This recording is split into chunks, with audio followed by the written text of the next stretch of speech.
Uh, when I looked at that schedule, it didn't put no limit on how long I was going to yak. But I promise you, I won't be quite as long-winded as I usually am. We're going to get right into this thing. I'm not going to tell many stories this time, but I might tell just a few. As you read in my little sketch I told you about what I was going to speak about, it still comes back to the fact that you and I better keep our eyeballs open when we're out on the water. And that's one of the problems that guys have. They lose out. They don't know where they are on the lake.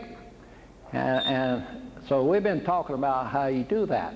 Another thing that in this year that's been impressed upon me, the fact that people are having problems with weeds. So we're going to talk about weeds. It still ties into about the same thing that we've been talking about. But it used to, you read, maybe some of you didn't read, for many years I was in Florida and I'd meet these snowbirds and I'd take them fishing, catch a lot of fish, and it went on about 10 years. And finally I noticed that it wasn't doing any good back home in Yankee land.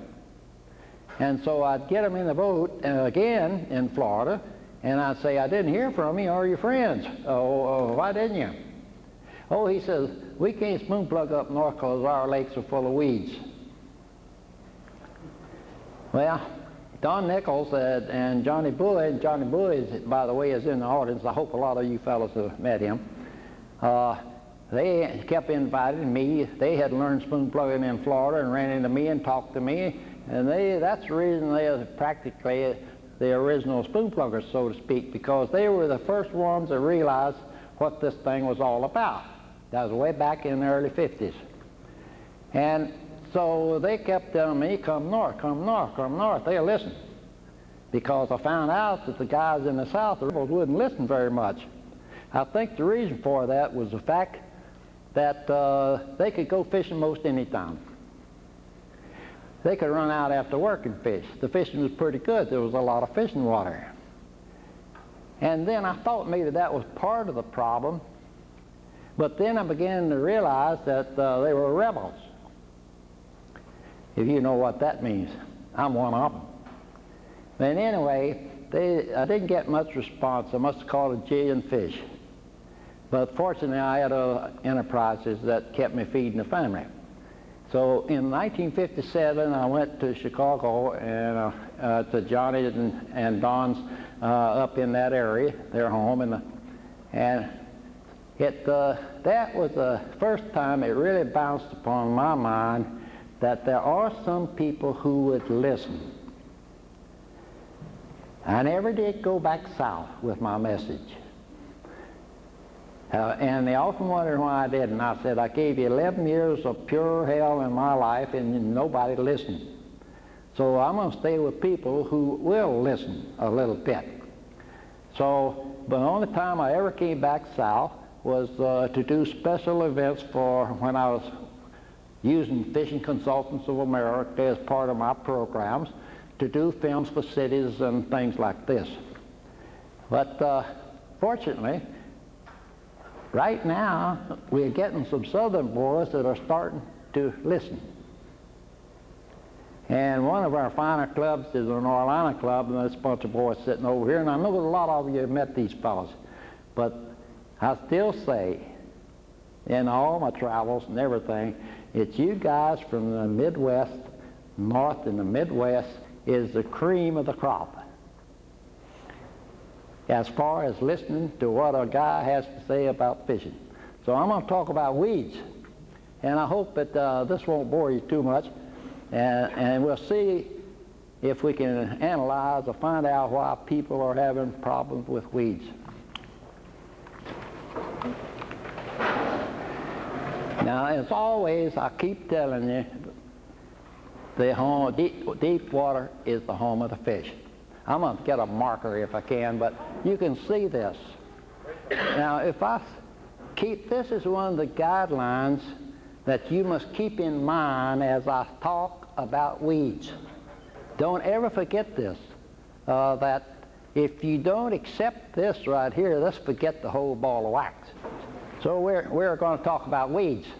And what I'm going to do here is to try to give you some guidelines or guides as to how to treat the weeds. The basic thing that I'm going to tell you, and the guidelines that I'm going to tell you, is how the fish react to weeds, so that you'll understand the weeds a little bit in relationship to the fish. So I'm going to give you the guidelines that work for me. I'm going to give you the guidelines that work for a lot of other people too.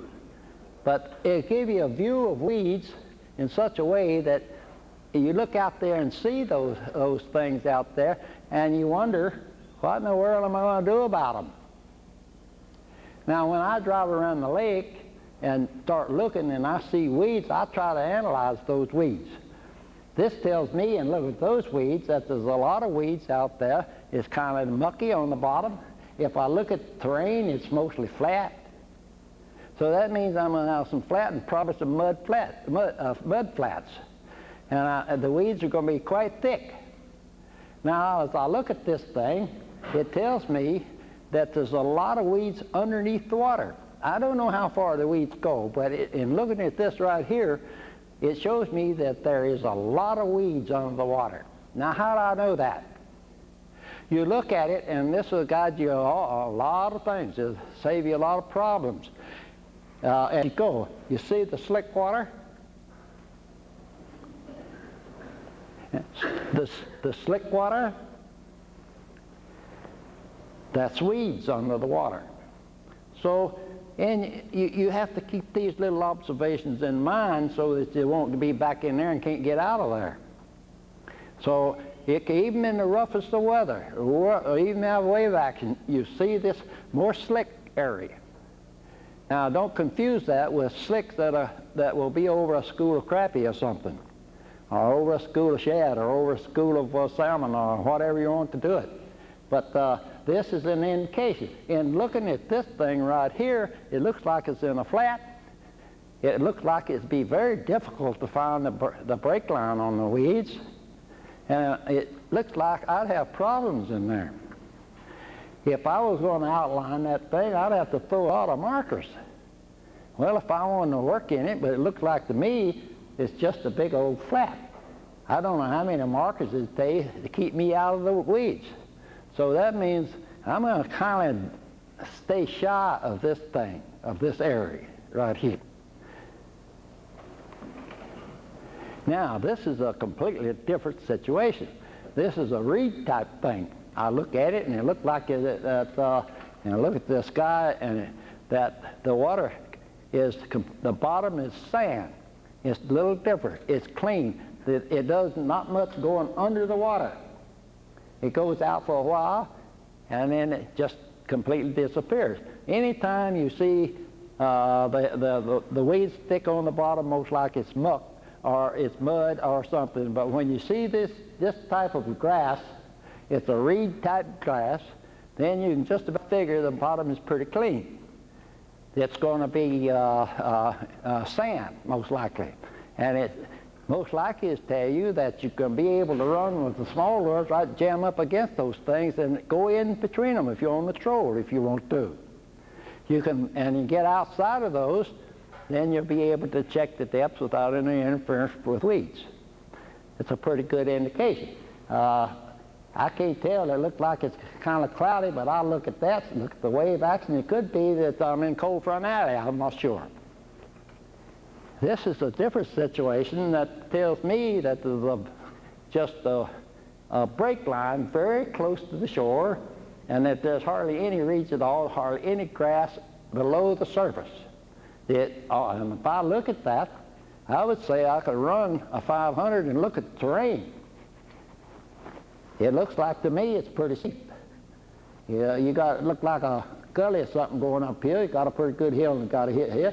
So you shouldn't have many mud flats. It just drops off deep. So that tells me I better run a 500 along there.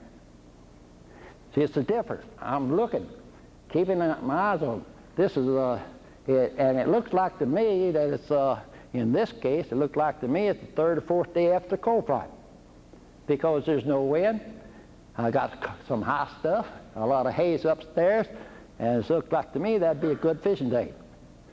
I keep your eyeballs. I look at the weather. I look at the watercolor, and I look at what the terrain is telling me in this area.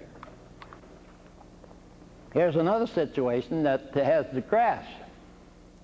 I look at, if I came to this lake, I'd say I'm pretty close to into a cold front or something, the way the wind is, but I see a saddle. And looking at it, it looked like to me that it's quite shallow, but I have a clean bottom, and it comes on out, and if it's a current in this area, I don't know whether this is a river that's been dammed up or not, but if it is, then I would say it's flowing this way. Now the reason I say that is the fact that they're kind of cut off of here. You got a point coming out this way, and you got a lot of grass that extends out this way. It tells me that my current, if it is a current, is coming down this way. These are little observations that a fellow has to make, and these weeds are telling me quite a story. The main thing is telling me that I have a clean bottom, and that's very important.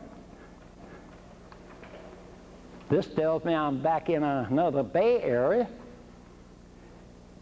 The weeds are pretty thick. Tells me that I'm looking at the terrain. It looks like it's fairly flat. Maybe I'm back in a bay, and it may be full of weeds, and it looks like to me there's a lot of weeds under the water. This tells me it's rather flat in there, and also that I may have trouble if I get back in those weeds. I'd kind of stay shy of this particular area. I might throw a marker here, or I wouldn't even have to throw a marker. I'd look, I'd run a 500 here, and I'd sweep in here, and I might go back in a little bit, and it'd take me about less than a minute to check out whether that was any good. But just to look at it, I certainly wouldn't get a big lures in there, and I wouldn't expect to have too much structure, because in looking at it, it's flat. Then so it tells me that as far as working this area very much, I shouldn't expect very much. So I got a steep looking. This is one that I don't know where I took these pictures, but when I look at this, first thing I notice is terrain that it's flat. It's flat. So this section looks to me that I got a lot of shallow water in here. The weed looks more like a grass rather than another reed type, a cane-like grass that tells me that the bottom, though, is fairly clean. And looking at it again, with experience, I would say that it's a tidal river, that the current is coming here. But the main thing I see is this. Whatever it is and whatever depth it is out there, this is the key to this area to tell me whether to fish it or not. And that's this road bed that's crossing it. How many saw that? Well, if you was in an automobile, you'd certainly see it, but it's very important. A lot of people won't even see that. That crossed the channel. I don't care whether anywhere, because it looked like it's flat, and it goes out across there. It has it here, and it looks like to me that this is the real key right here to this area. It looks like the grass, we have probably sand. So that's another thing, and the way it looks to me is like a tidal river in a flat land. Could be Florida, it could be most any coastal area. But here's the key, right there. Because that will go across this flat. It's a flat going across the river. It crosses deep water channel. This tells a very good story. This tells you that there's a current that is probably down here, and originally the stream that was feeding this thing divided right there, and this was this little island. Then I look at it, and I'll say, which way is the current going? Now, lots of times the upper side of the current will erode off the bar. It'll cut it down. Whereas the lower end of the bar, it will not cut it down, but it will be more pointed and be longer, and usually the bar that will produce the most will be on the downstream side. So I look at this there. I'd say the current goes this way. This looks rounded to me. This looked like on the downstream side that I got a bar, and so I better go to work on that one down there. I would troll. This is trolling water. That is fishing water. So I'd go to work on that rascal, maybe about a cast or a lot of trolling passes. But this is most of this to the side and up here and around here would be, as far as I'm concerned, trolling water. You and I have to keep our eyes open on terrain. And what you see, the weeds themselves will give you a lot of guidelines as to what exists. When I look at this, I've seen this many, many times. You have to look at all those structure situations that exist. Where the weeds go out a long ways, you got a flat. Where the weeds are very narrow, you got deeper water close to shore. And if you look at this, you could see just about where the channels are. I've seen this many times. And so you look at it and you analyze what is there. This is a reservoir, or it could be a natural lake with a stream flowing through it. The stream's entering this natural lake.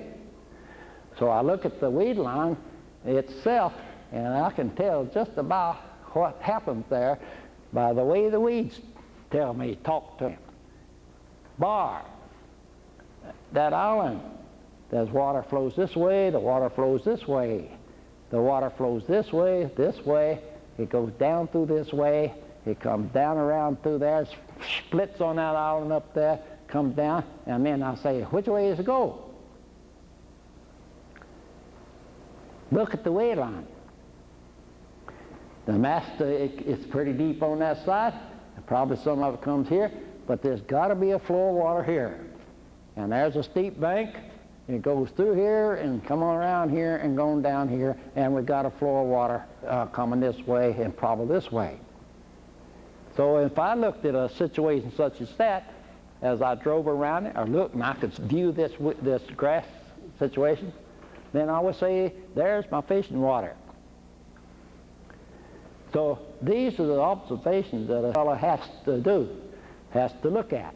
So the weeds do give you a lot of answers before you even get your boat out there.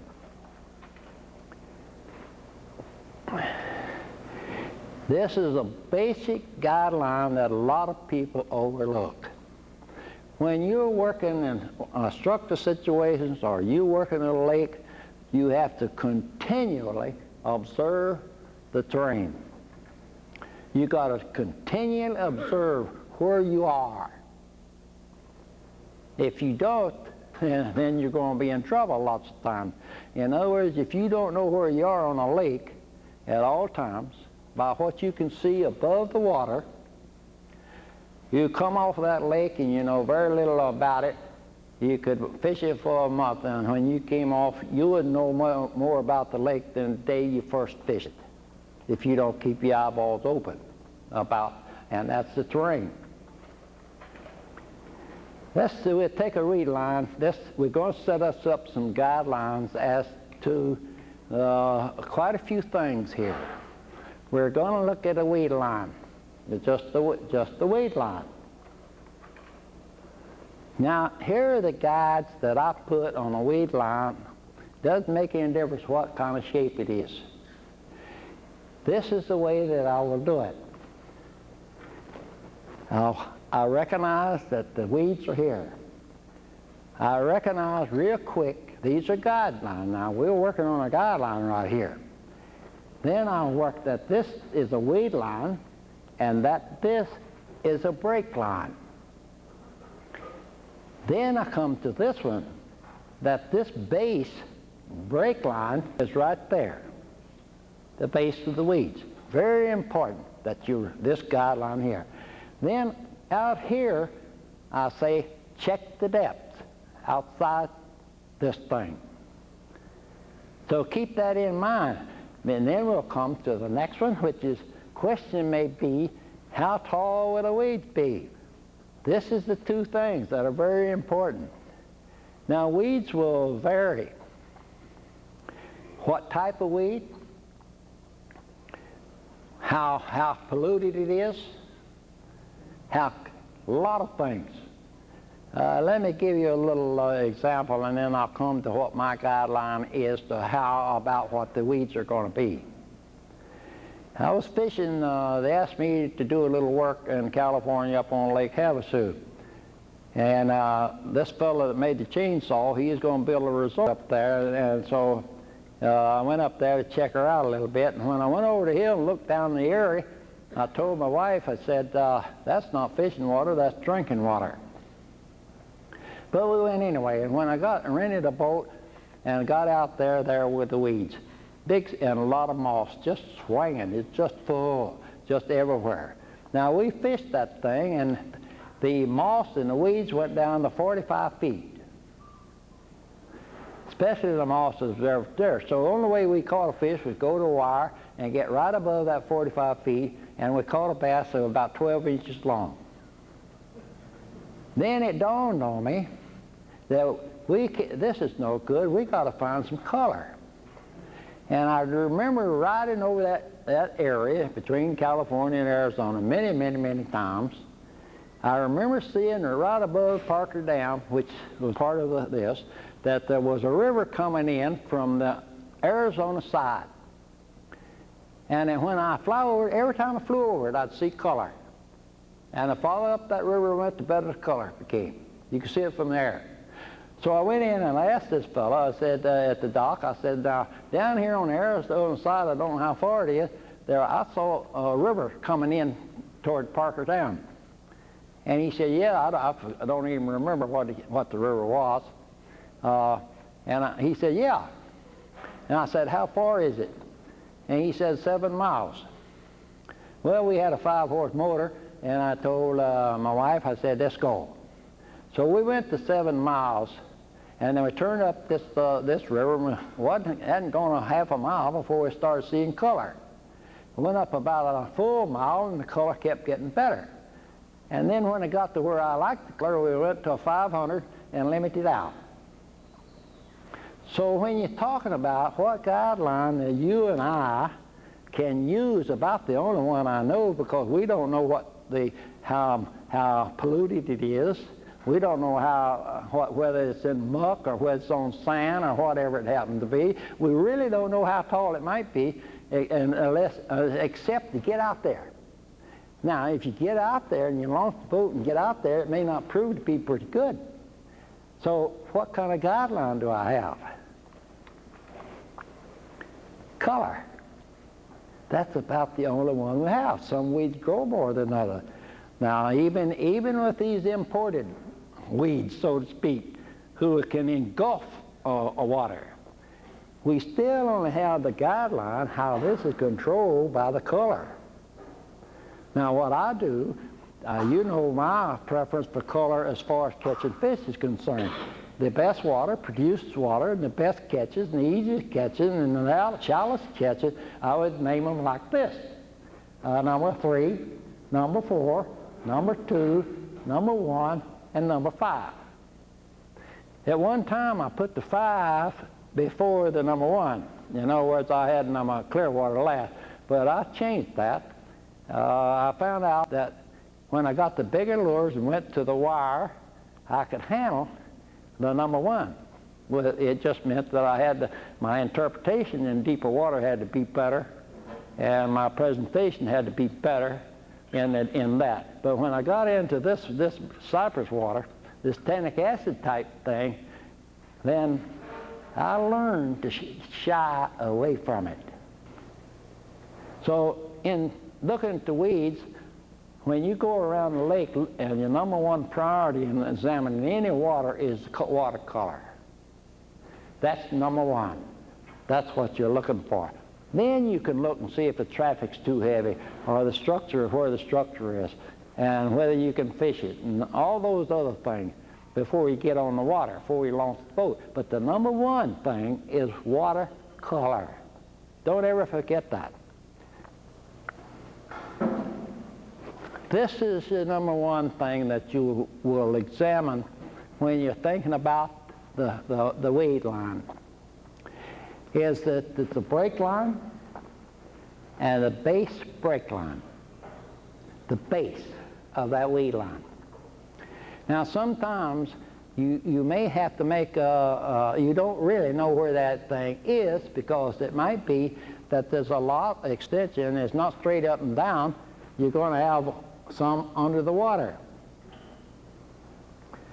It will not take you long.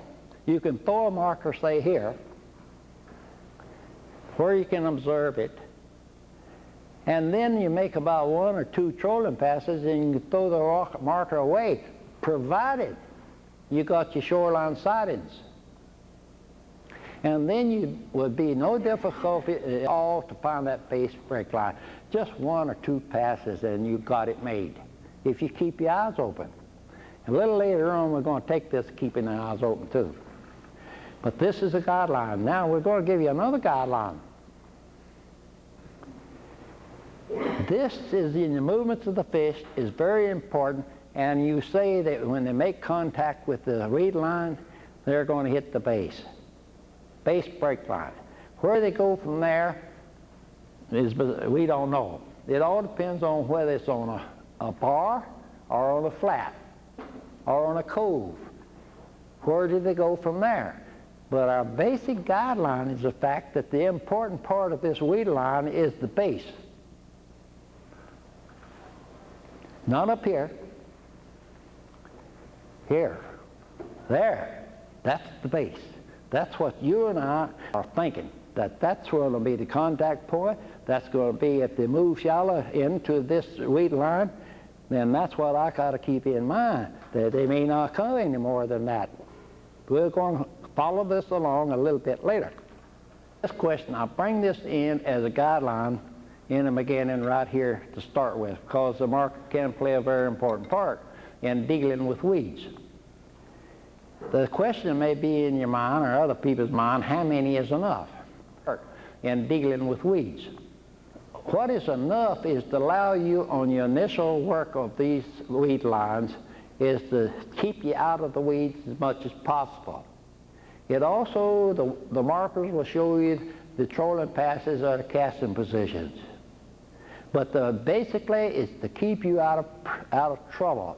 It's going to give you where, as close as you can see, where the fish will come up against this break line, or where you're going to have to make your trolling passes or casting procedures along this weed line to hit the base or anywhere that you want to with either one of those, trolling or casting. You may have to replace the marker a little bit, maybe about a 3rd or 4th pass on the troll. But pretty soon, you will have a minimum of markers. We're going to take this up a little later in a different type situation. But this is a guideline that you're going to have to find out. But the base guideline is this: use enough markers originally so that you can work this particular structure or this weed line without being in trouble. Now, some of you are thinking, I can't afford to use markers. Sometimes they tell me it's against the law, but if I throw out a marker and I turn my back, somebody's going to pick it up. Well, this is a problem you have to deal with, especially if you use a great big marker that you can see a little distance. But you don't have to leave them out very long, provided you keep your eyes open on the terrain and where you are, and especially on the trolling passes. You can practically eliminate the markers pretty soon. So just leave them out long enough to be sure that you know how to make the trolling passes, and just as long as you know where to put the boat to make the casting. And so we'll give you the guidelines. That's how many I use, what will keep me out of trouble. And then it's up to me that the next time I come on this lake, I will not have to use a marker. It's that this area right here is where we begin to use terrain to keep us out of trouble. Right here is where you will begin to see where the lures have to be on the troll and on the cast. If you try to use the depth sounder on this thing outside and running contours, then I'm going to show you what's going to happen in a little bit. When I'm working outside on a structured situation, all trolling passes must be straight.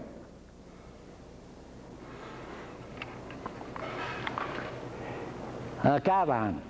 In fishing weed lines or structured situations along the reeds, your casting position should be close. Not out, close. And we'll see about this just a little bit later. This is a guideline, that the casting position on any weed situation should be close to the weeds.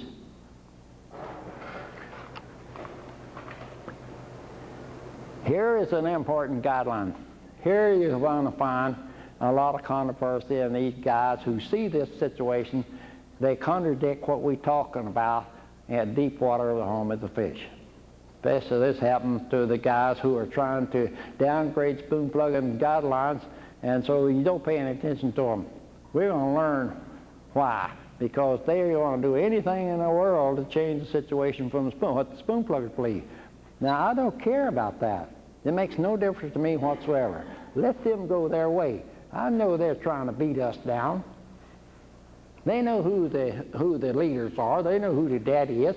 But they got to change the situation just a little bit in order to make a name for themselves and to build ego. So we must keep this in mind right here. And this is the guideline.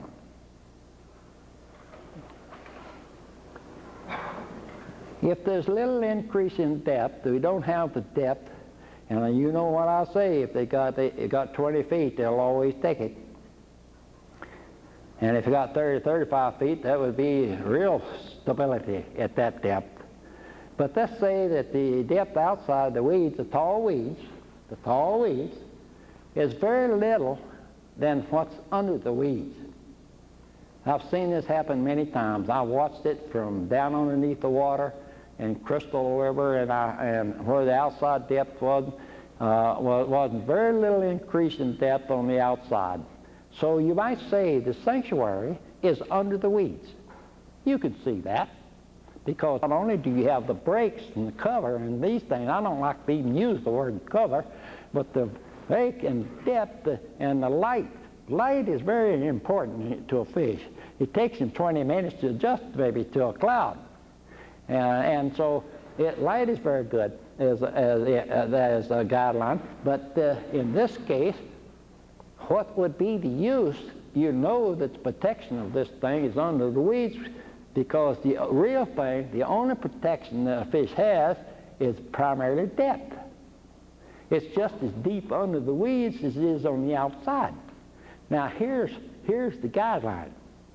When the fish become active or unactive, when they're not active back in there, you and I could cast our heads off and probably never find them.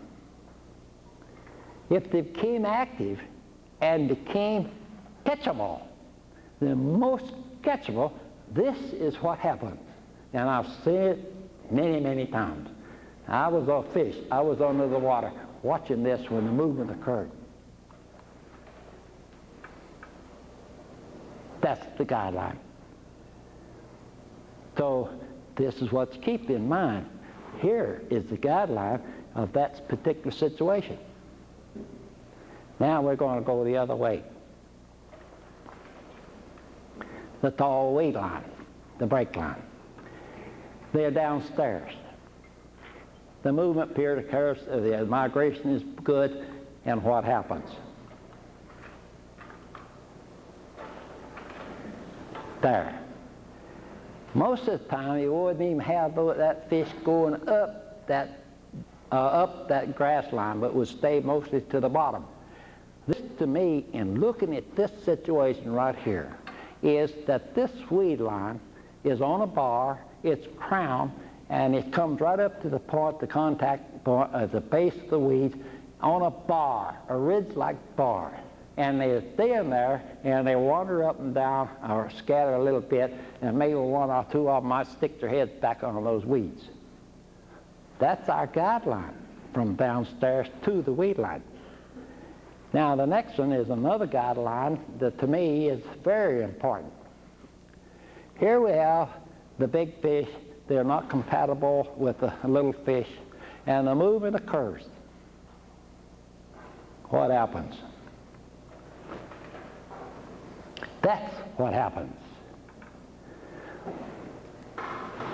Look at this, because it's very important when you get out there. And you often wonder why the tournament boys are only catching small fish. Because this is actually what happens. And so that is yours and ours guideline right here.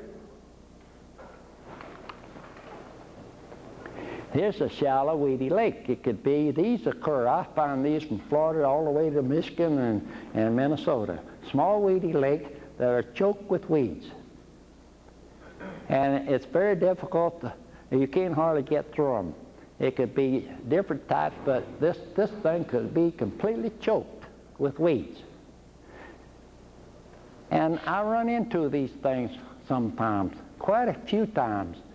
And I said, how am I going to handle those? Because these choked lakes were in areas that I want to do a little fishing promotion. In Florida, and I remember in Michigan very well, all these things, and one in Minnesota and one in Wisconsin. And so I had to work these and find a solution to these things way back yonder.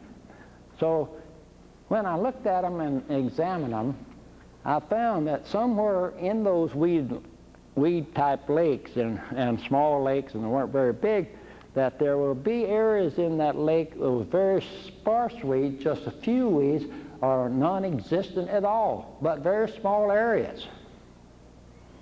Now we're going back to my guideline now. We don't forget the guidelines that we saw.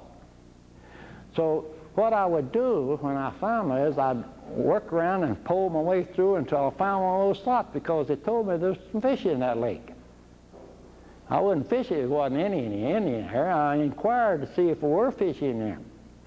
So I look around, and somewhere in there I'm going to find little slots that doesn't have any weeds, or they're going to be so sparse that I'll be able to fish it. And I could say that this is clean. But anyway, I would get these, and let's say that it was this one right here, that little long one. And it reminds me of so many that I worked. I would anchor my boat right here, and I would cast that rascal. I would cast it, and I keep casting it. And I didn't know when the movement was going to occur, so I kind of hipped it along a little bit. So I'd kick the bottom of the boat, I'd slap the bottom of the boat, and I'd take the paddle and beat the hell out of the water. And I speeded it up just a little bit. And it wouldn't be so awful long when this would occur. You remember our guideline? And I'd knock the tail off. So this is something that you have to remember. The little basic guideline of that we talked about, what happened.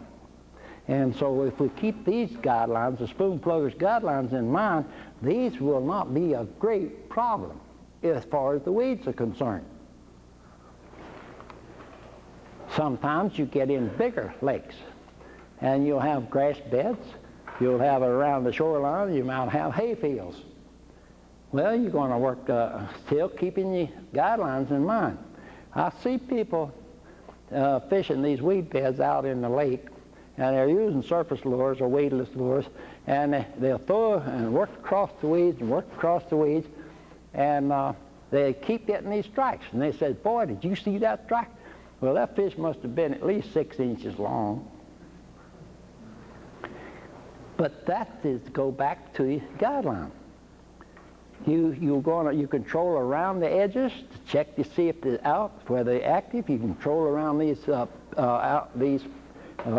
we can call them peppergrass beds if you want to, and work the outside. I remember one time I was doing a movie in Okeechobee. Okeechobee's a good example of this. And I was making a movie with Sammy Sneed for Columbia Pictures. And we were working the going out there. We were working hay fields, and then we started working the peppergrass beds. And Sammy was he is a Florida boy, and he was working across the top of these weeds. Not me.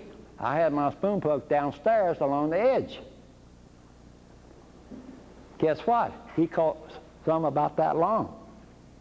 I got one 13 pounds before the camera, because I used my guideline that when these big fish was that back in the weeds, when they became active, they was going to come to the outside.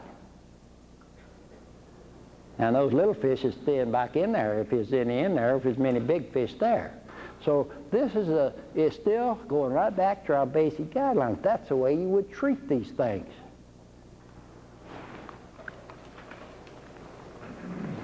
Now, crooked weed line. This gives a lot of people a little problem once in a while, but it shouldn't do, because trolling is our teacher. He's the guy that's going to teach us what's out there when we're on the lake. And even any kind, whether it's a weed line or crooked shoreline or anything of this nature that look like that, we'll do it. And so what we do in this case, to prove the point of what you should do, we will throw some markers.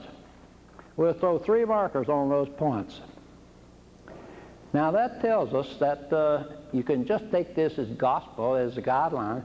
If you work that whole area that you see there, if there's any fish there, you're going to hit them on those peaks, because you got a little structure on them. You got a little bar on them. It extends the farthest out. So when these fish approach that particular weed line, if you troll it, that's what you're looking at. You make your passes on that way. You would not try to follow the curvature of that thing. Now, you might ask the question, how about those other areas? Troll and pass on that weed line. Now here, the question is, how many is enough to check it out against that weed line to see if there's any fish there? That would depend upon how tall the weeds are that you find. But let's say that in most areas, you're going to run out of tall weeds, say at 15, 16 feet, something like that. It may be just 12 feet deep. It may be 10 feet deep. It may be 5 feet deep. Now, if it's 5 feet tall weeds, I could probably take one 500 or one 400 and make a pass and see whether there's any fish there. Now, if I got 10 feet but down to the base of the thing, I would say, well, I got to be checking, so I will run, say, something around 5 or 6 feet. So I go to a 400 or 250 on a short line. I would make that trolling pass very fast. Then I would jump the ones, let's say it's 12 feet, I would go down with a 200, which could get me to the base. That's 2 passes. That should be sufficient to check that weed line. You'd have to have an extremely tall weed line. I think somewhere in my lesson material, an extremely tall weed line that you could make more than that. You treat the weed line as if the shallows and the deep. You break it up in such a way. So you run one lure in the shallows, say down to 8 to 10 feet. Then if they're taller than that, go to the base. If you didn't want to run the other, just go to the base if you got it. But you say, how many passes is enough? It all depends, too, on what is beyond the weed line and how deep it is, whether it's on structure or not, whether it's a structure situation. Now, if the weed line, and those 3, say we took 3 trolling passes, and it was this particular bar with those straight line passes that we made on the troll, would show it that it's a bar or some type of structure situation, then we got to test downstairs. We got to check the depths. You remember a guideline, the original thing that I told you about? You've got to check the depths if it's on the structure situations, these weed lines. So that means you're going to have additional passes. Now, we're a little later on, we're going to show you some passes. Well, this is just a little thing. You got to make, this is kind of an extreme, but you got to make enough passes on a structure situation to see if there's any fish there. Now, the depth sounder is not going to show this to you. It's the only thing, I'll make the statement right now, and I'm making a can. In all my experience, I've never seen hooks on the boat, hooks on a depth sounder that will put a fish in the boat. So we're going to talk, just keep that in mind. So your trolling passes have to be enough not only to cover the area where the fish might be, but to tell you, the straight passes, to tell you exactly what's downstairs. And we must keep our eyeballs open or we won't know what's downstairs. Observing what's above the water is going to tell us with the straight passes what's downstairs. It can't be done any other way I know of. You run across it with a depth sounder and you still won't know what's down there. Because most likely you're going to be following contours. The depth sounder is going to be going every direction.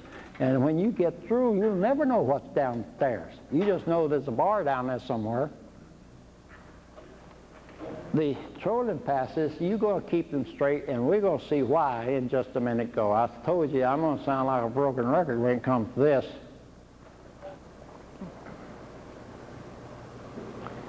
Crooked weed line, how about those areas? I'm going to come back to this a little later. If you hit some fish on those points, then you go to the cast, check those areas, because the fish may have migrated from the base back along the base break line back into those areas. But I don't do it unless I hit a fish or two on those points, on those bars. There's not likely to be any back there if there's none on those points. If you had as much experience as I have had, you'll find this pretty well true. Now, those are just crooked, and so about the only way to do that is to put in close and cover the whole area by casting. That would be your casting positions on places like that. Our guideline is going to place our boat in close so that we can check the depths. If you're out from it, you don't even check the shallows very long. By the time you pull the lure away about 10 feet from where you threw it, your lure is completely out of position. But if you get in close and you use different size lures or sinking lures, you can work everything from the cast. You can check all the depths from the cast. But you can't do it any other way than that.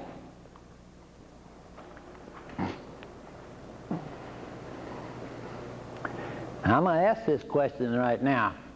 This is a little curve like you just saw, but a crooked weed line that was gently curves as you see there. Now, these fish, you have to determine that then these fish hit this particular situation and they're going to migrate along the weed line. And sometimes we'll show you in just a few minutes why this happens and when it happens.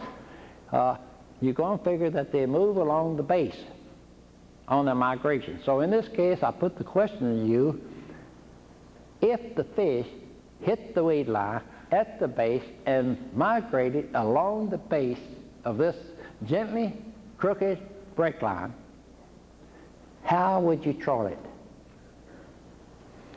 I'm going to ask Kenny in just a little bit later, see if he can tell me how he would do this. Here's another little guideline that sometimes will be of assist to you, and it's something still that you hear about people talking about.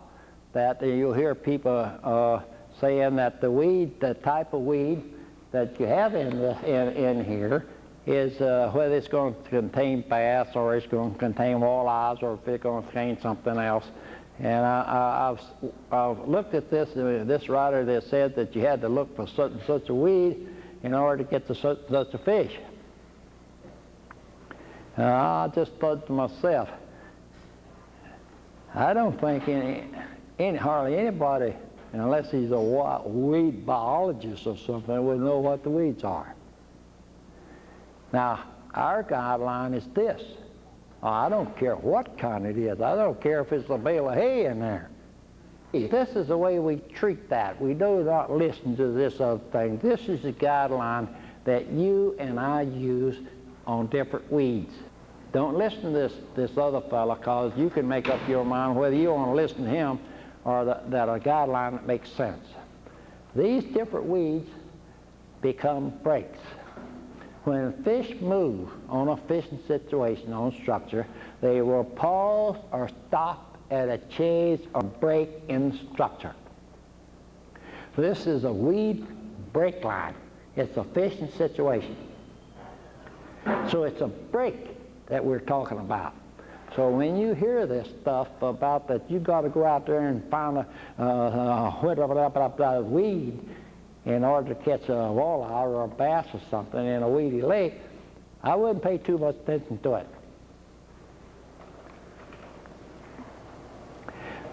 Normally when they're moving along a weed line, break line, they're going to move along the base. I've never seen them do otherwise, to be frank with you. They'll move along the base. Then when they come to that first break, they're going to pause or stop and go back to deep water, or they'll continue on after a while. They go to the break. Then they go to the break. Then they go back home. That's a basic guideline that you and I want to look at when they come about some people talk about different weeds. I use the same guideline when I talk about brush and trees. Later on we might want to talk about that next year or sometime in the future. But that's the thing. If we look at it from the top, let's go to the casting position. Here again, our guideline says along this weed line, even though the breaks are there, we're going along the weed line, we're going to cast it. So we get in close and we do our casting and in close and moving. You don't stop along a weed line such as that. You just keep moving, casting ahead of you. Very slow, and you want to kind of fantast it a little bit and check the depths along that thing. Now your depth check on that situation, if it's a structure situation that looks like it's a bar and you got a gully or something that come in up against the weed line, you got a bar that came in up against the weed line, if you have a sunken road that come up against the weed line, anything that would lead as a guide to deep water, then you got to check the depths. But as you move along the weed line, it's very easy to do that. You put on a heavier lure and give it the works. Here's kind of a top view of that same situation. This fish is still moving at that base. It's a different weed. Now you say, why am I spending so much time here? Now I've seen it come around about 3 times in my lifetime where the great hot shot of the century was the fact that the different weeds, and they list about 50 of them, was the greatest thing, greatest discovery there ever was, where you'd find the different fish. Well, it'll liable to hit you 2 or 3 times before you die too. But I found that those guidelines weren't very good. It didn't tell me very much. Because the first thing out of the fact was the fact that I catch fish around every weed that I ever saw. They didn't separate them. Next thing is that when fish move on movement and migration, they're going to stop at a break. Very easy. I've tested the same thing with trees. That's where they were, at a break. A different tree. So in this case, it's the same old deal. They're breaks. And that's what you look at them at.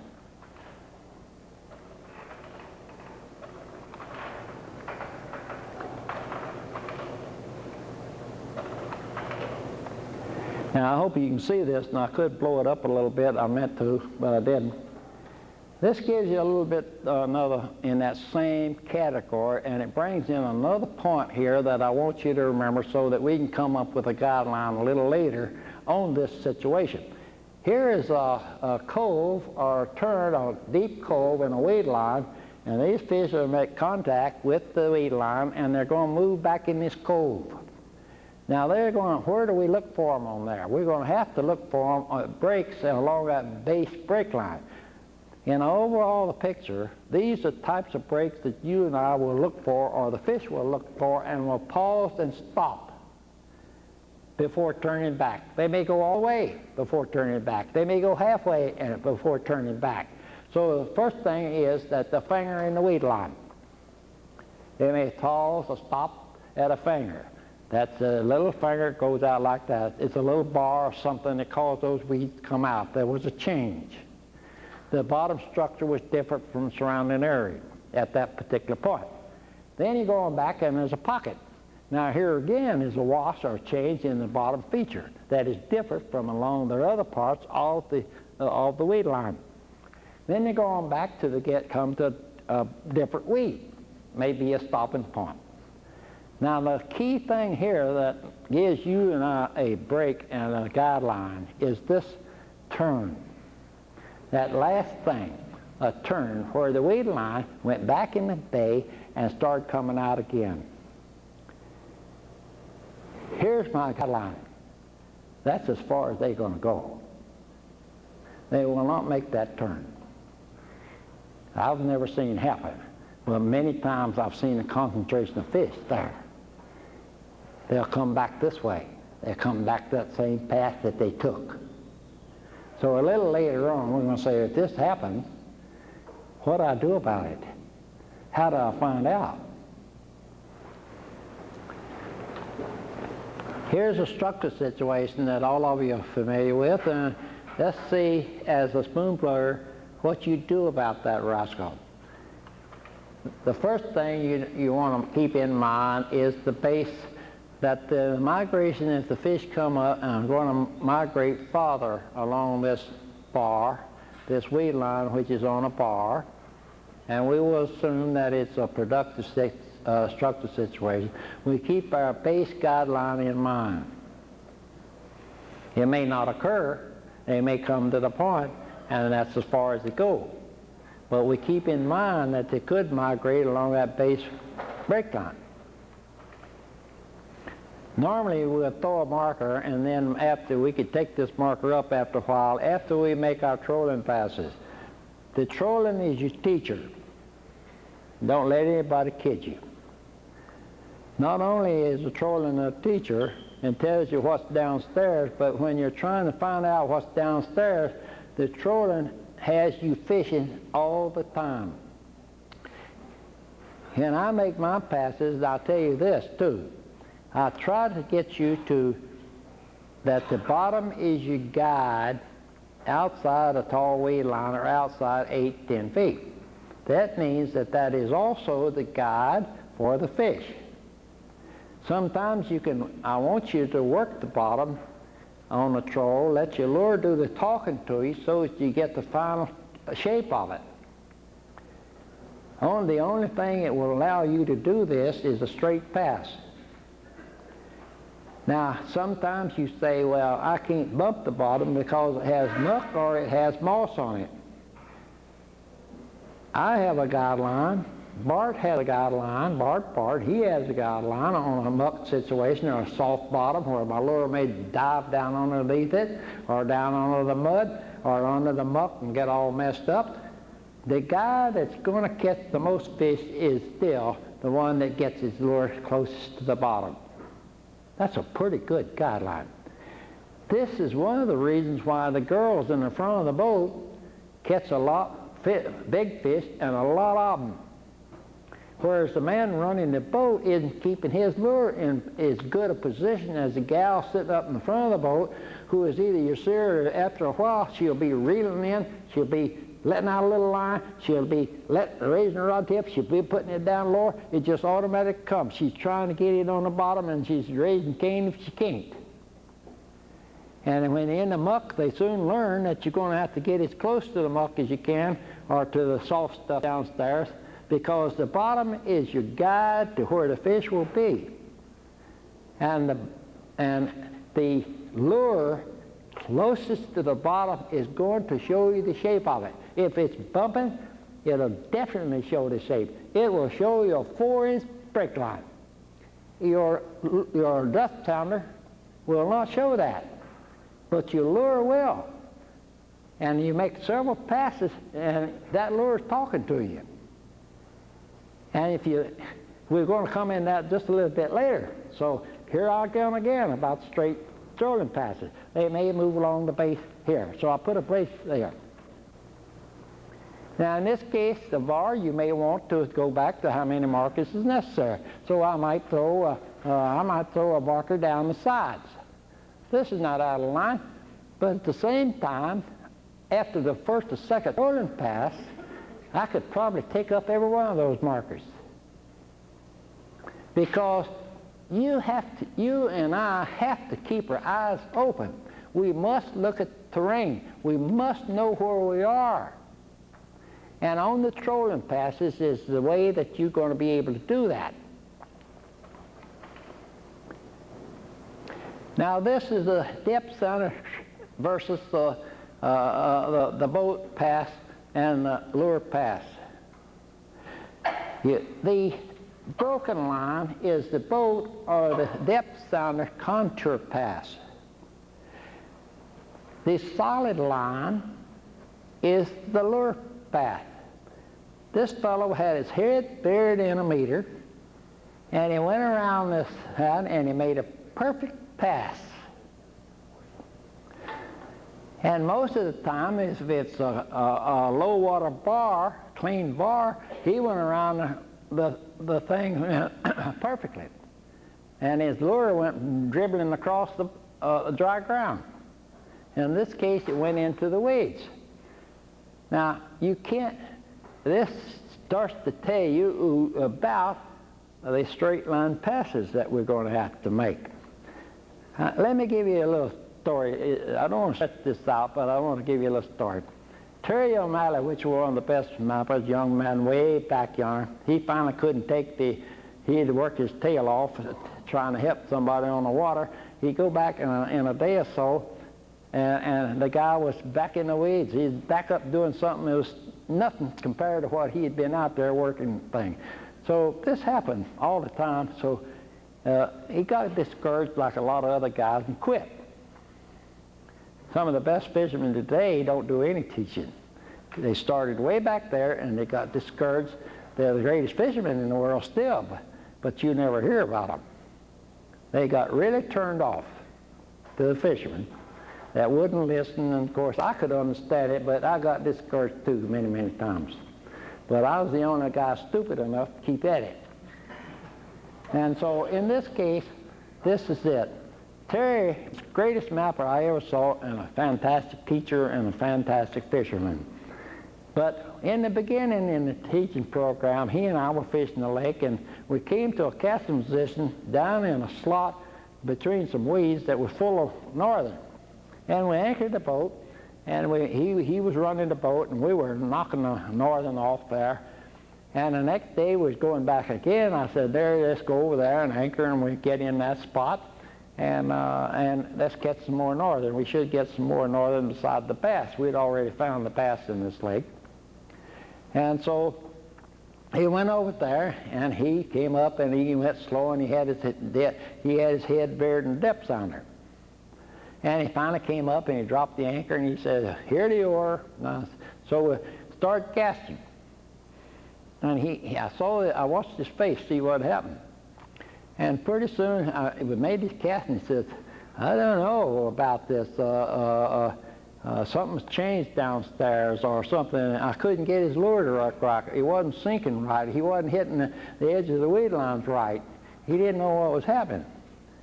And I said, Terry, maybe we're in the wrong place. He said, he looked down, he said, no, it's exactly 10 feet. Now, my reaction to that, Terry, was, I said, Terry, wonder how many 10 feet it is in this lake. And I said, pull up that anchor. And let me tell you, you take the boat, come on, and you crank it, and I'm going to show you where I'm going to tell you we're going to move. So he kept going. I said, now come over to the left just a little bit, go down just a little bit farther. Okay, drop the anchor right here. And I said, check the depth. And he looked there and he said, 10 feet. I said, now cast. And he started casting, he started catching northern. Now, what he didn't do, he was dependent upon that dang aid. It was an aid, and it had become a crutch. He had not kept his eyeballs open. Now, I had. It's just automatic with me. And when we were in the casting position, I got me some shoreline sidings that wouldn't quit. I got 2 over this way and 2 that way at 90 degrees. And so all I did when he cranked up was I said, start in that direction. All I was doing was just going down this one line sight. And then I would glance over to the right, and when I saw those 2 line up, I said, here, drop the anchor right here. And he did, and he was on there. Now, it was my observations. That taught him a good lesson. That there's no hooks on that depth sounder, and there's none on that boat either. It's on that lure. It's got to be in position. So in this case, it was very easy. I just automatically do this. I don't even have to think about it anymore. Now, the only way that you can do this is on straight line passes. Is to know where you are, where the fish took, what the feature looked like downstairs. I could just go on and talk about this thing, but this is a little indication that taught him a lesson, that he was dependent upon that thing as a crutch. He wasn't using it as an aid. He should use it as an aid, which is a great aid, but too many people, it becomes a crutch. And if they get outside and they don't have, and the depth sounder goes out, they're completely lost. I could tell a story in Florida. We had one of our outings, a networking in Florida, and I looked at Kenny, and Kenny Hyde, he's in here somewhere, I think, and Kenny was knocking them off, and I looked down I told him I didn't have a depth sounder because it had gone out. But Kenny will tell you that I was catching fish like nobody's business. Now, what happened was that I was following the brake line a little bit. This brake line was so minute that you hardly would be able to see it on a depth sounder. But I knew about where it was because when I had a depth sounder, I was getting all my line sights. I could tell you when to make the turn because I had line sights ahead of me. And then I knew how far out I was on this case. Then I had my lure. And my lure, I knew how much line I was running. I knew just about what the depth of this brake line was, say it was about 10.5 feet or 11.5 feet. I just happened to know that in that area that's where the brake line was. It's very small. It was so small that you'd hardly know. You'd have to be taught that it was there. So I had my lure, line length, lure size that would give me that 11.5 feet. And so I had my line sights. All I had to do was proceed down that line sight, and I'll move in till my lure start tipping. And I was right on it. I was right on the money. I didn't go wrong, and then I just proceeded with my line sights.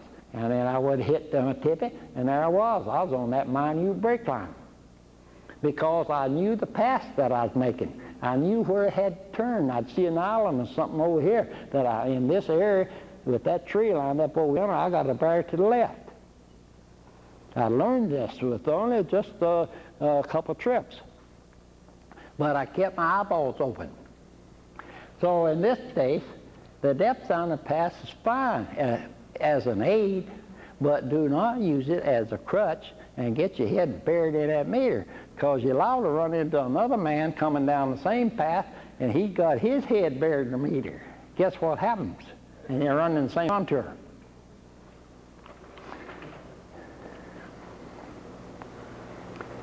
Here I come back again with it.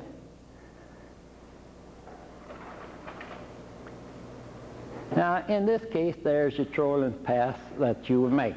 Now, you'll notice I got arrows in both directions. In other words, if you looked at this thing, I got quite a few trolling passes. This turned out, after one or two passes, in the shape of the bar. It was on a bar, and the shape of it, and in these trolling passes told me that I was on a bar that was potentially good. It was crowned, it was narrow, and a few trolling passes showed me that this was right. And it showed me, a little later on, I'll show you the trolling passes a little bit better than that right there. But these trolling passes, if I hadn't kept them straight, I'd have never known what was downstairs. Those trolling passes that I made, it proved that I didn't catch any fish, but it told me that I had to go deeper. I couldn't reach it.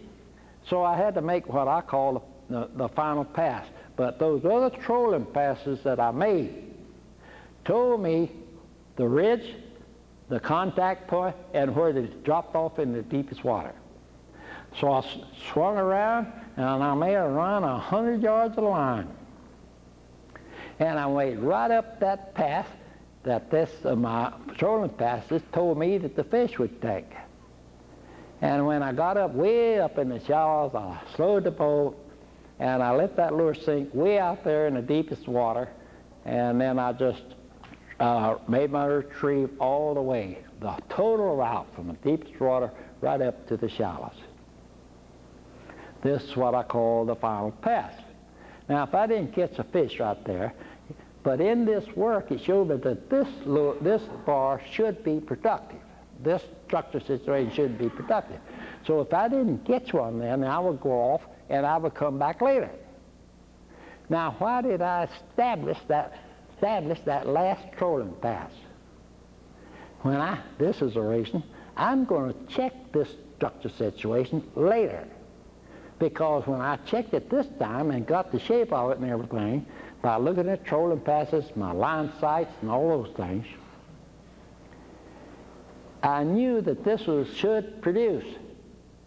This is my interpretation. You will get better at this as you get older as a spoon player. You'll be able to look at a structure situation and you will say, well, this might work.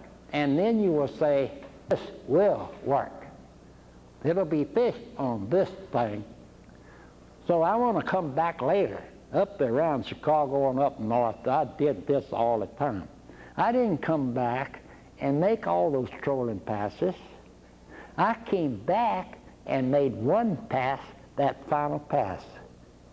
Now, in some instances, I would make this final pass, and it was in such a shape that I didn't have to stop the boat to check and see if any fish had moved up on the structure. I just bared off to the left, and that lure was close enough up as it got up in the shallows.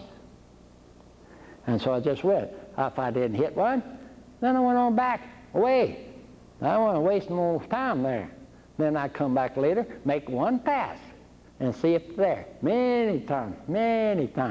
I'd come back maybe 2 times or 3 times. And then the 4th time I came back, bingo, I was in business. I anchor, make my cast, put my fish in the boat. Here we go again in the casting position. In this case, I would get as close to the weed line, and in this case, if the fish moved up the bar, up the structure, I would be able to cover it from that position. If they had moved past me and moved the base break line down the path, the weed line, then I would be able to cover that water too. So many times after I knew that this structure situation produced was good, I may not troll. Now we're going to talk more about that in just a little bit. This is practically the same situation, but in this case it's got a different shape.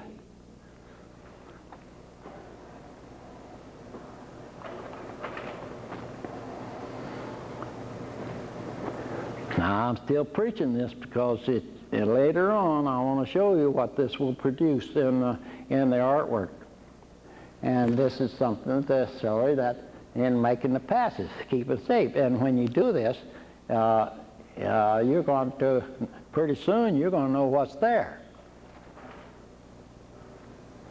Here again, I put some question marks back in that bay. Here again, if I hit any fish along that thing, the next obvious thing was that I better cast that thing.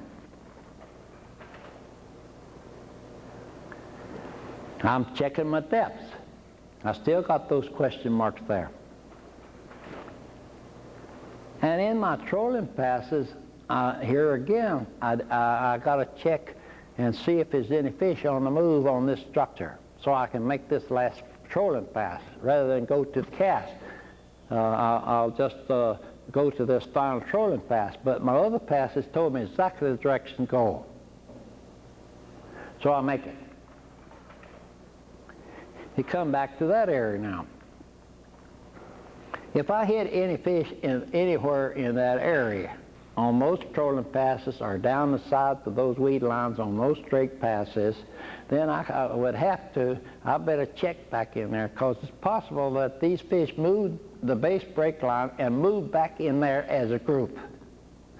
So but if I hit one back in there, or I can say I didn't hit one, it looked like the fish are moving, I can go ahead and cast it anyway.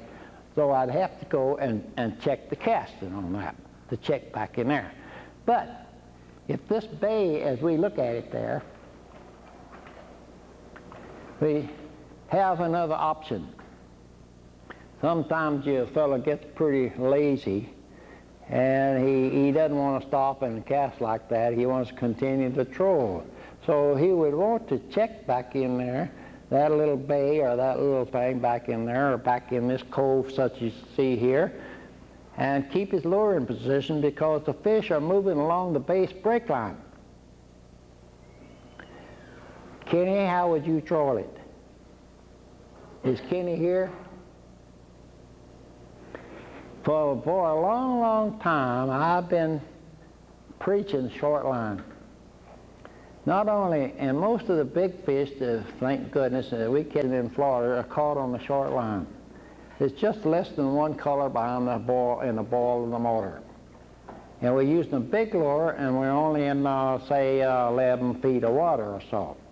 Now, if I want to troll that thing, I would go to a short line, say just back at the ball of the motor, say 20 feet or 15 feet, about 15 feet back, and probably hold my rod high and go to a big lure that would get me to the base of this weed line.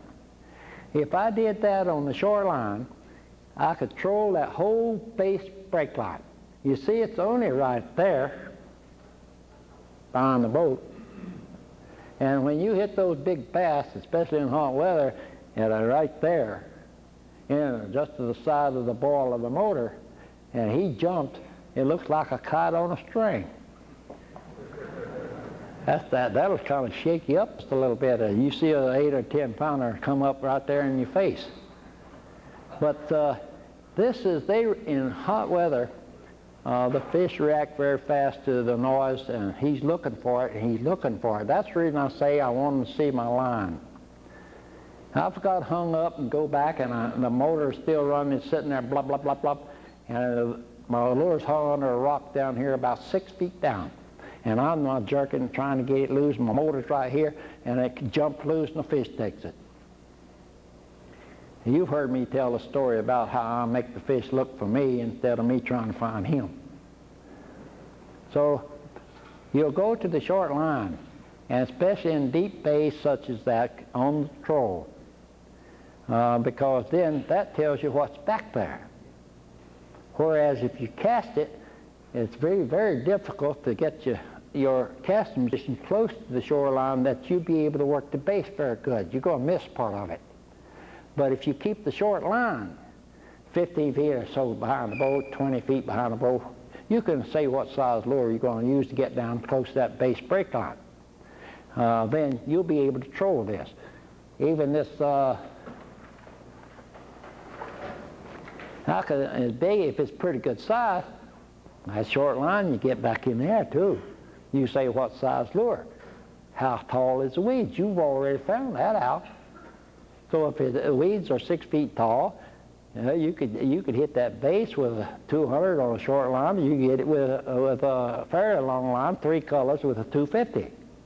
So you could check it out very easy, but just right there. If it's 12 feet down, you may want a short line. You may want to go to a 700 or 800. That makes a good big side lure down there close, and it controls. And so you can length line short. You can keep it in position.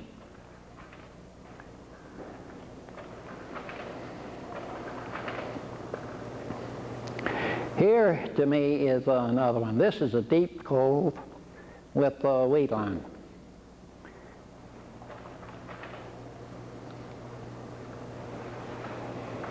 It could go very far, it could be very narrow. And so we're going to have to look at this situation. We know that the fish, when they hit maybe the point, is going to move down that base.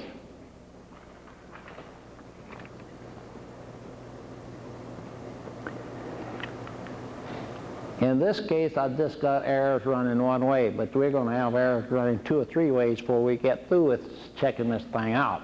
But you see the pass, as I went down to the right side of that weed bed, that point, what I had to do. I couldn't go back too far into that cove. Now, this is the way you make the lure go back as far as you can in the cove. I'm going to show you this on Trouble on the Lake on one of these first days on tape. When you go back in there, I never like a guy to lose control of his lure. I want that lure to work as far as I can get it back in that bay, back in that cove. And so I can take you, I want to go back in there, and I want to get far back in as I can with my boat. I'll make a sharp turn and come back out of that bay. Now, I want my lure to follow the boat as much as possible. So what you do is put the rod tip low, put the tip in the water, both of you, and make that sharp turn and speed up. The drag on that line in the water will make it practically follow the path of the boat. And so you control, if you keep this in mind, get the rod tip in the water, and when you just cut the boat and make that turn, throw the throttle to it, and that lure will just go right back in that lure and practically follow the boat back out. So that gives you a lot of trolling. And so you can see, just ordinarily trolling, you're going to have that path of the boat, and you're not going to hit back in there. You didn't get quite far enough. So that's what normally happens when people troll. This is about the position that they're going to get. This could be in mud, this could be a break line in most any lake, in cove, or anything. But a weed line, what we're talking about, and that the fish, if they move back in that cove, they're going to go along the base break line. And they're going to continue to a break that will stop them. Now, you remember our guideline back yonder, where the fish would pause or stop when they went into this position? That turn will stop them. That's where they're going to end up. And it will be at that point that they may come up a little bit along the weed line and work around in that position a little bit. So that means that thing has to be worked, because this may occur. Here again, we check the depths with different, and be sure that we're on a good structure situation so that it'll give an excuse to go back in there. We don't want to go back in there just on a guess. We're going to have to check the depths outside to see if this is a structure situation that the fish will use in front of this weed bar. So the passes, in this case, showed us a route, that this is potentially good. And so we make a final pass. We do this so that we can check extra depths all the way in on the path the fish are going to take. And another thing, that when we come back later, we don't have to go through all this rigmarole we've already made our line sites up on the shore and where a weed line related to the weed line.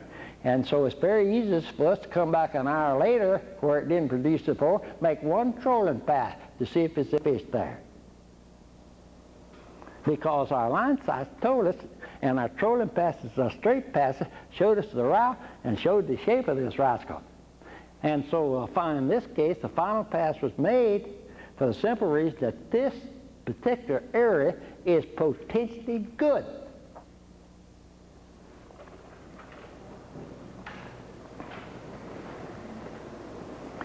There you see I got errors on both ends.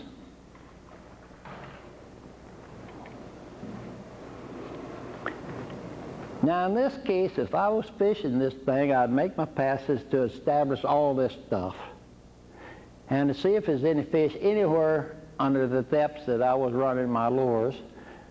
But I'd also remember that these fish, if they got by me, may have migrated all the way up through yonder, up along the base of that break line. This is what is in my mind. I cannot overcome the fact that this is a productive area. These fish may have gotten by me. And you say, why is the marker? I threw a marker on one of those passes because it was at this point that I saw that my lure was no longer fishing that turn. So I threw myself a marker. That's the reason for the marker. You remember that pass? In other words, I didn't get back in there far enough. And this happens all the time. I see people make this pass and go run on off. And so they didn't even hold the rod tip low and get the boat right back in there and try to make that lure run back in there too. They didn't even do that. They had a long line, and lots of times they run too long a line. So when I make that pass back in there, I shorten my line so that it follows the boat. It doesn't cut across. It's working all the time I go and making that turn back in there. Now we just talked about that just a minute ago. This is what you have to think. This is a productive structure. It's a potentially good from what I saw. And this is what might have happened.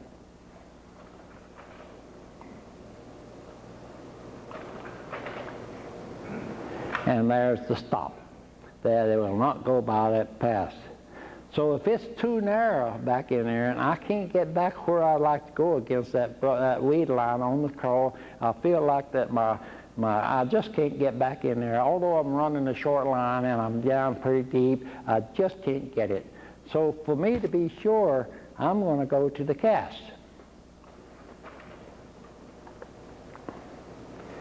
So the next time I come, I'll just cast the whole thing. I know where to cast out here, and I know where to cast back there. And time I get through those two positions and I don't catch a fish, he's not there. I'm checking my depth of the lure sizes, sinking them and so on. So this gives me a pretty good idea of what's there. So that's the reason I go back in there.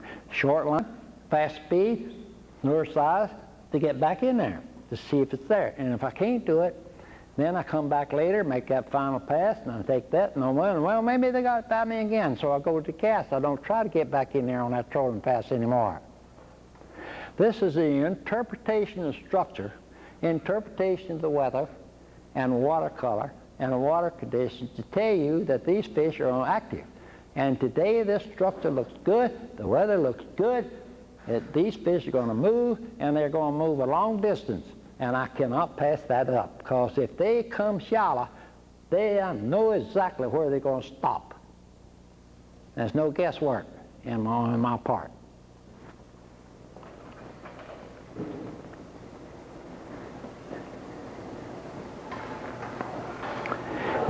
This comes to the crucial part of the straight line pass. I can come back, and a lot of times I can come back to an area that I'm not bragging, these things stick in my mind. I can come back later to this particular structure. And by my shoreline sightings as I got in reference to the weed line, I know the passes to make that will cover it on the troll by the shoreline side in reference to the weed line, that I can make the passes necessary on the troll. I will know where to anchor the boat to go to the cast by observing what's above the weed line, what's above here. But if I don't know that, I've got to come back and go through this whole thing again. Maybe it's it, but most likely, if you didn't observe it the first time, didn't catch no fish, you're going to halfway fish it the second time around. So, but when you do this and when you analyze it, what I'm doing, you'll never get so better that you can't get better at any interpretation. You can never be called an expert because you got so much. This is the area of which you will get better and better and better. Some of you older spoon pluggers will know that successful fish starts to get easier, easier, easier, easier as you get along. And the big breakthrough that you will have is when you hit that first school. And don't give up. Here is a great big wide bar. I think this is the last one we'll look at. This is what I call a Yankee bar. It's in a big natural lake somewhere up north. It's a big, wide thing. It's got weeds, fairly tall weeds on it. And so I'm going to go to work on this and see if it's what's there, see if it has potential, and see what produce, if it will produce. I can look at the weather and the water and the lake and the terrain and everything around me and what other potential places are around me, and I will work this over because it looks pretty good in relation to where I may know where the deep water is and all those things that you're going to find out about from the contour map. So I'm going to go to work on this thing, and I'm going to cover it, and I'm going to find out what's there. That's what I do. Now, when I go in a strange area way back yonder, say right outside of Los Angeles, or right outside of New York City, or right outside of Chicago, or wherever it happened to be, Houston or Seattle, or whatever it happened to be, I would look the lakes over, and when I was up north, most all of them were natural lakes. I'm trying to get a lot of the southern boys who worked reservoirs to go north and see what these guys are up against. Then I'm trying to get the northern guys to come down south and see what these guys are up against. Now, the reason I do that, I use the word up against, because the fishing situation is different. When you start getting this networking, you're going to get in different situations, different water, different type of it, different weather, different terrain, different everything from your favorite lakes back home. Now, when you get this training and the guidelines and things on this down here or up there, you're going to become a much greater fisherman back home. It takes you years to find out all the little details of most any reservoir or any natural lake.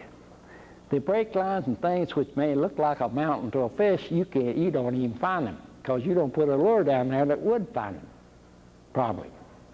So we will get, over a period of time, we'll get better and better and better. But this is one that a lot of you boys from the north will run into in your lake. Just a great big weedy bar, big sweeping bar. So I'm going to go to work on this rascal to find out what's here. The possible markers would give me, maybe the first time I may throw 3 or 4 or 5 markers. I usually carry about 4 in a situation, a long break line for half a mile, or in a big weed like I might put. These are the possible places that I could put a marker. So we still are, how can the number of markers be reduced? Now, the way that the markers can be reduced is for you to find out what is there in your fishing, keeping the eyeballs open related to this structure that you see, which is covered with weeds. You don't even know yet that it's a productive structure. It shows a bar or terrain is coming out with weeds, so it says that this is going on out. But does it go all the way? Is there a flat in front of it that kill the fish, the migrations here? I don't think so. Due to the fact of the shape of it. It looked like to me it's some deep water down that side and deep water down this side. In fact, I look at that and I'd say it's deeper water over here than it is over yonder. And so most likely the contact point is over here. Well, I don't know. I got to find out. And so I go to work on that rascal. And then I start out, I may have all those markers. But I make a few passes and I'll go pick them up. Because I've learned enough to know by my shoreline sightings about where the weeds are, I'm going to run into them. Because I found that out on my trolling passes after I placed the markers. I went up and placed my markers.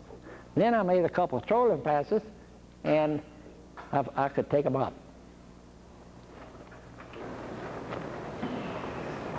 This right here is the key. How many markers are enough? Would shoreline sightings help? How about a straight trolling passes with a bottom bumping lure? Now think about this a little bit. Put those two things together, the last one. And next time you come here, you wouldn't need any markers if you did your homework and kept your eyes open and you had your shoreline sightings and things like that. But if you tried to run contours, you'd never know anything. That's the reason you have to keep the trolling passes straight. Now, Jim Whitney was a question. I got a lot of questions, but this was, to me, was a very good question. He said, Buck, do you ever do any contour trolling outside in deep water? Of course I do. If I'm following a long break line, like in the edge of a channel in deep water, and it's kind of crooked, I'm going to follow it. I may have to use a depth signer in cases, but then I'm still going to use shoreline sightings. I don't care how far from shore I am.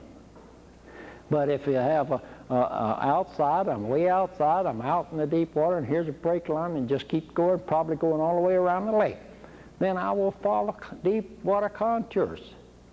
It makes sense, because the straight trolling passes don't do me no good out there. Here's another straight trolling pass that I use quite often, and I don't have to unless I'm fishing a lot of different reservoirs or natural lakes. A lot of areas, even in reservoirs, there'll be large areas like a lake that's kind of like a dishpan. And I look at the shoreline and I don't see any indication whatsoever that would show me a path or a route that the fish would go from the deep water to that particular shoreline. As far as I can see, I don't see anything to indicate that there's a route there. Something the fish can see that would lead him to the shallows. So this is a little guideline that I use in that case. Dishpan type lake, it's no markers, there's nothing downstairs, it just goes right on off, and there I can't look at the shoreline, I don't see anything that told me, so I said, holy cow, what am I going to have to do? Is strain this lake? It take me a month to do that, because it doesn't, I can't find my thing. I can't find areas that are productive, a structure situation that will produce. So I do this. 15 feet is a good contour run. So you get on a 15, you can use your depth signer in this case to follow it, to hip it, or you can run a lure, say a 100 with a long line, 3 colors, a little more, and that will tell you too. But I'll run that 15-foot contour, and I keep observing, and if I'm looking for a path that these fish would take from the deep water to the shallows. It could be a gully. It could even be a hedgerow. It could even be a sunken road bed. It could be a line of trees. It could be a gully. It could be a bar. Any of those things. that would tell me that here is a route from the deep water to the shallows. Now, if it did not come, if I did not see anything at 15 feet, then the thing didn't go all the way. So I look, that shoreline and all that shallow water is dead. So I'll just continue the 15-foot contour out in deep water. And then all at once, I come upon a bar, I come up on a wash, or I come up on a roadbed. Or any structure situated downstairs. Could be a reef that was, the rest of it was mud. Okay, then I look and shoreline, and I probably every time at 15 feet, I'll see it up there. This is a little key, just a little guideline that'll come in and help you a lot sometime and help a lot of time to eliminate a lot of water. If you just keep going and run that 15-foot contour.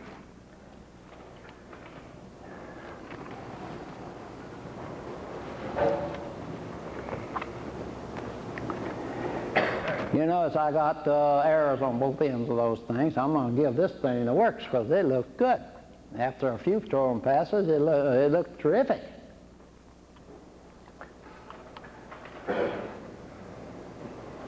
And I'm going to check the depth, because I found there was a bar, a great big old sweeping bar that went out there.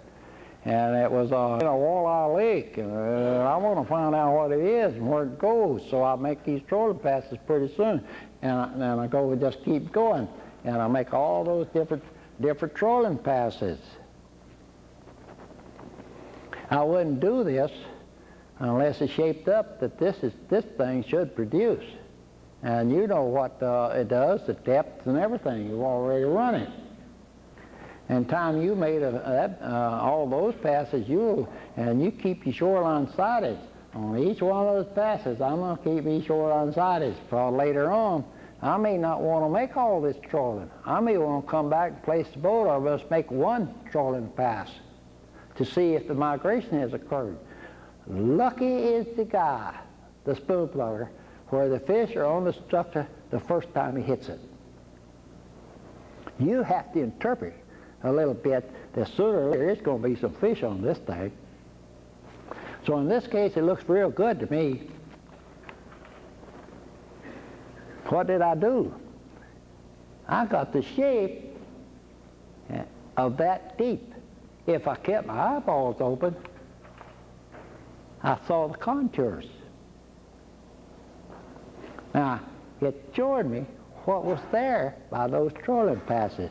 Now, I got them. I got my line sights as I made those passes. I knew where they were. And you notice I didn't have any markers. I took them up after the first 2 or 3 passes, because I got to train myself, too, to be sure that I don't forget those line sights and what's above the water that will tell me what's down there and where my lures have got to be in order to catch fish.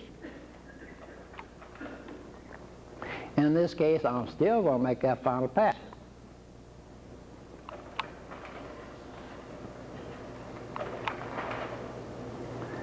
I found the contact point. I found the depth. And at 20 feet, there was a sharper break at the base.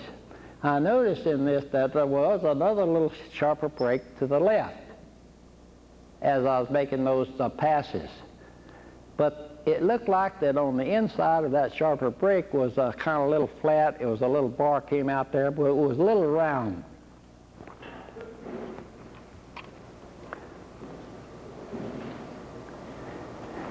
There's a sharper break right there.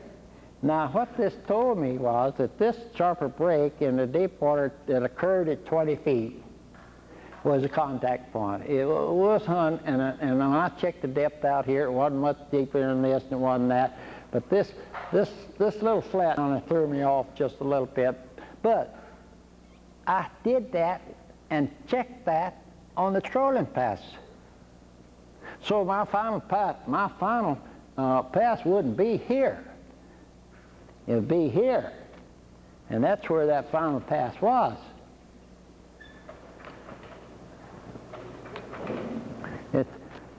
Now look, if This is deeper. I got a sharper break here when I analyze this thing.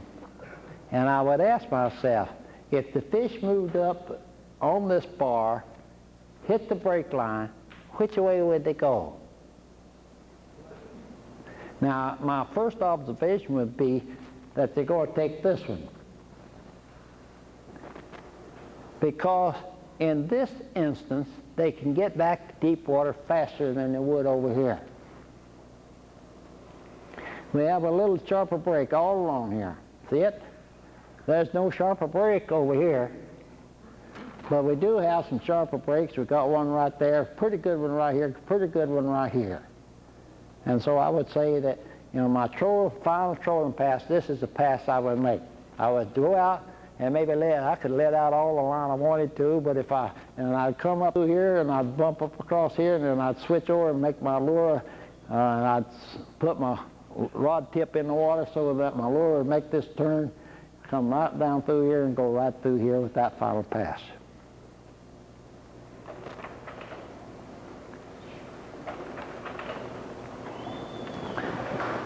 Casting position, if I didn't know this, to go here, but in this case, I'd get as close to the weed line as I could so I could cover all the distance as much as I could. Cover down the side, also on the bar, the contact point, the sharper breaks on the left a little bit, and I come out here and check those, and then I go down this side.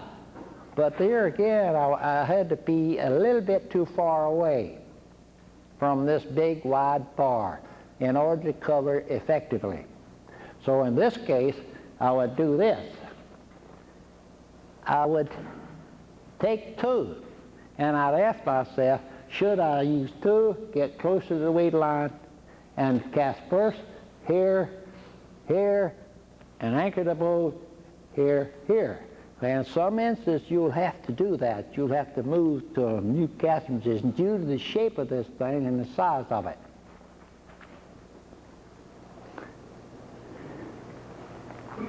This is very important. Maybe the second time I come around and knew this structure produced, I know by my previous visit there on my trolling passes, where I probably didn't catch any fish, but it should be potential. Later I came back with a final trolling pass. The weather was so bad I just didn't get any movement, so I didn't met mine. But I learned this structure. It should produce. So next time I come back, I'll say, I believe I can check this whole thing from one casting position.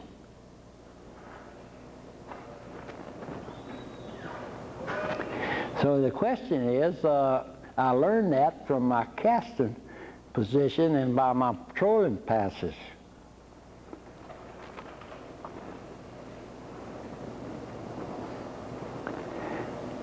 Very, very important guideline that you and I must follow.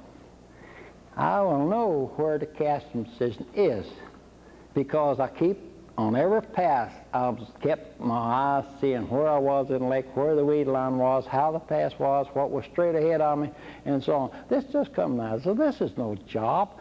You just don't keep your head buried in that depth center, that's all. And so you keep see, I said, guideline. When trolling lake features, keep observing the terrain. So important, it's unbelievable. Know where you are, what's there.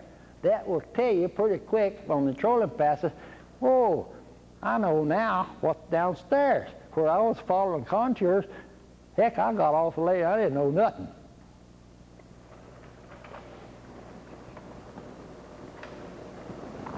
There's my picture of the thing all the time. And believe it or not, when I work a bar like that, I never forget it. This is uncanny. I can remember stuff that I fished 40 years ago, but I can't remember the telephone number or Bob's name. That's funny too, but that's all of it. So this is a picture that I see that I'm going to come back and cast this rascal, and I'll anchor the boat, always anchored. I don't ever just kind of, because I allow it to float out of position. I must be in position I must be on the money in deep water. It can't be haphazard. It's got to be right on the money. The deeper you go, the more accurate it has to be.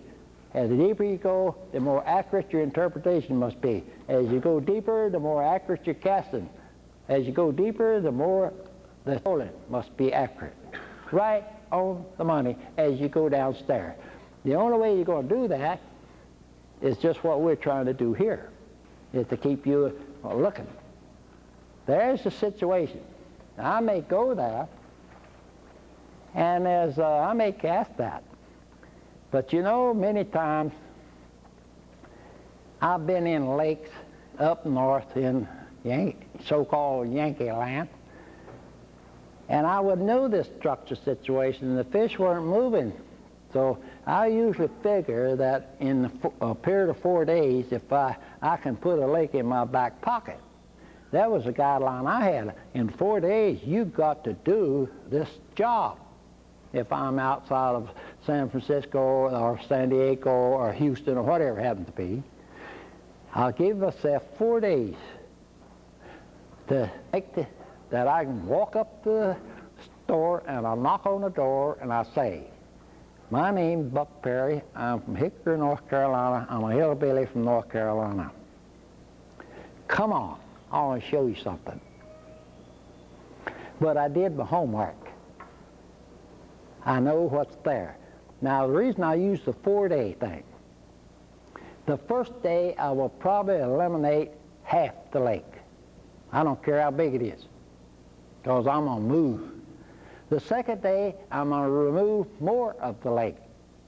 By the third day, I may be down to maybe 10 features that I'm going to fish that has potential. By the fourth day, I'm down to 2 or 3. In some instances, by the fourth day, I'm down to a single. So then I know what's out there. I watch the weather. I watch the water. I know my structure situation. I watch the weather. And then I say, knock, knock, knock, knock, knock. I say, come on, I want to show you something. Sometimes the weather changes, but most of the time I even done my homework on that too. Because when I'm out there and you don't have enough gas or money to buy gas to get back home, you better know what you're doing. In other words, you got to work and you got to know what's there. And so it can get very tough at times. So this is what I do. The second time around, and I like to do this with an observer in the boat, and especially one of the outdoor rider whose purpose in being in the boat is to crucify me. So I have to do my homework. Because when he's trying to crucify me, then I'm going to get the story that I want out of him. And this is showing little trade secrets too. But here I am. I go, and I haven't done any trolling passes. I remember I place my boat right there. I don't place it anywhere else, for the simple reason that that's not the way it is. That's the way it is.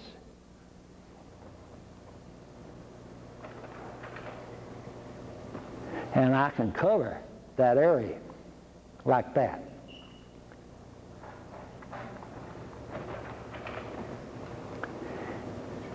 You can also do trees and bushes in the water too. One of these days I'd like to do, if I live long enough, I do practically the same guidelines for trees that you do for grass and things of this nature.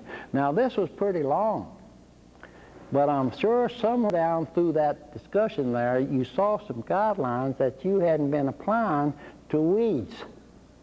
And if you got 1 or 2 guidelines that will help you to become a better fisherman, then I feel that what I've done with this particular lecture is worth it all.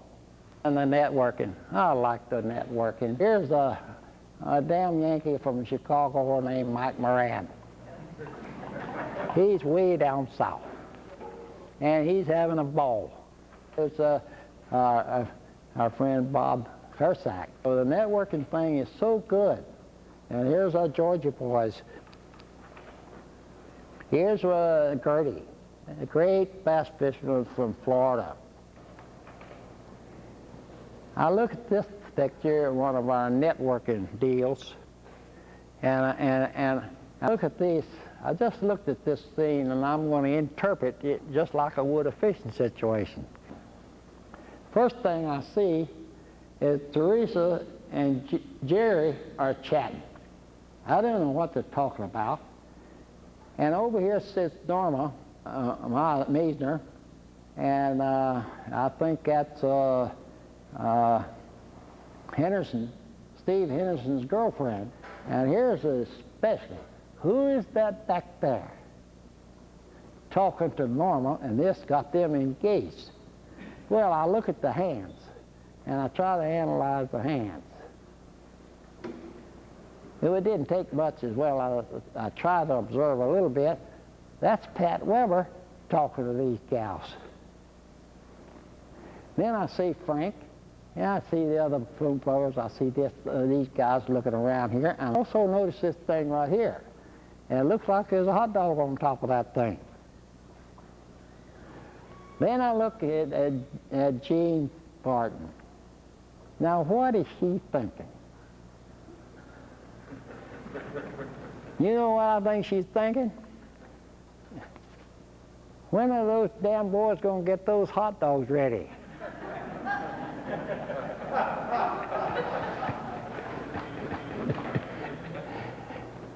This year I covered a lot of ground, and Jack Weber went with me, and Delton Powell, and Tom Smith went out as far as the Grand Canyons, and Tom Coleman went as far as on motorhomes down to California. And so we fished a lot of different waters and taught a lot of things. Now, in this case, you're showing a picture of some salmon that we ran into in Hell's Canyon.